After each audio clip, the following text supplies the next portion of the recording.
Hare Krishna. Be mentally fit, not mentally fat. We all have experience, either from ourselves or from others, of being physically fat.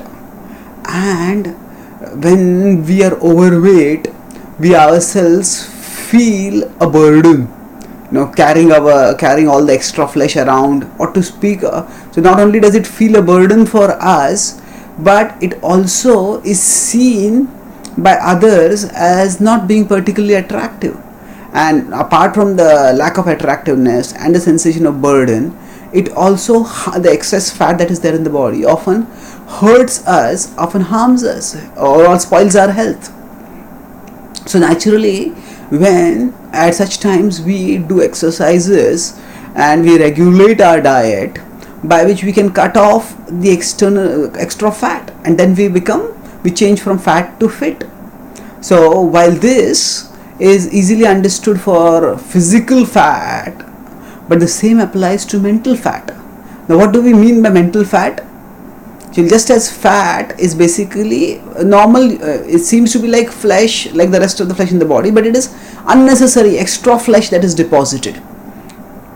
So like that, mental fat refers to the unnecessary, extra, unhealthy, burdensome, unattractive thoughts that are there in our mind. Just as when we eat food, the food from our tongue, from our mouth, goes into the belly, and then it spreads as fat in the body. Similarly, we'll see that from our health, that actually through the various senses, impressions go into the mind, and they become situated in the mind.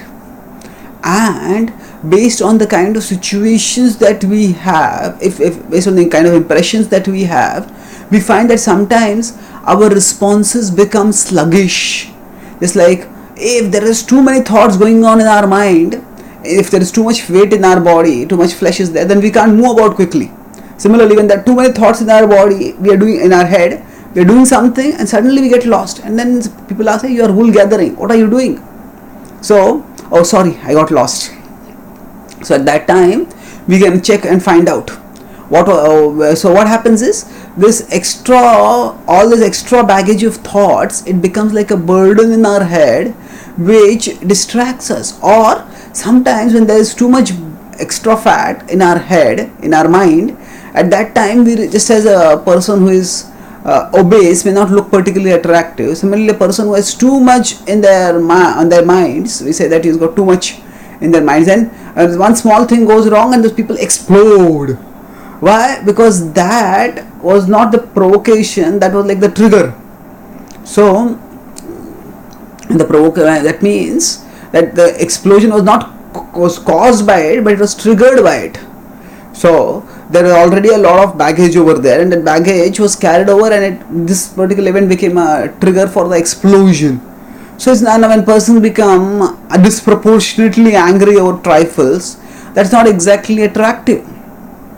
So similarly, if we see further that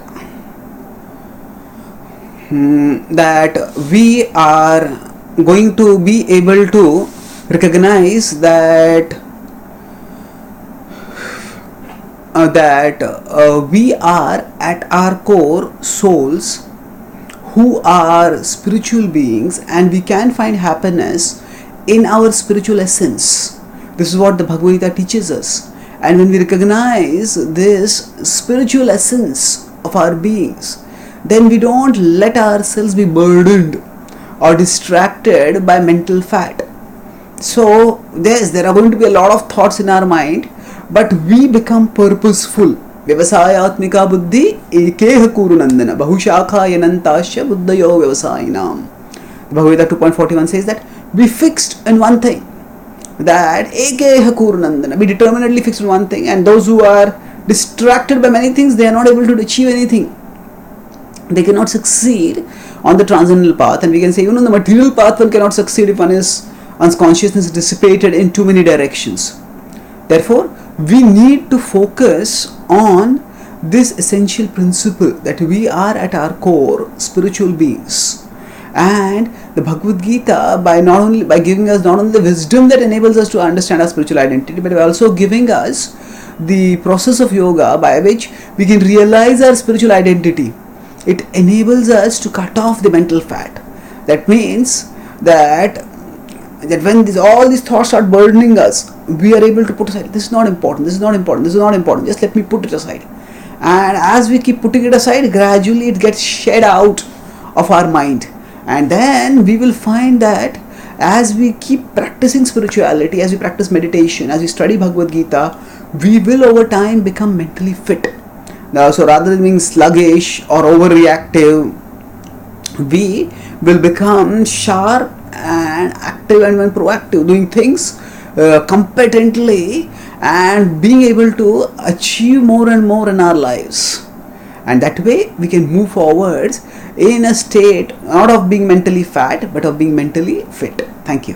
Hare Krishna.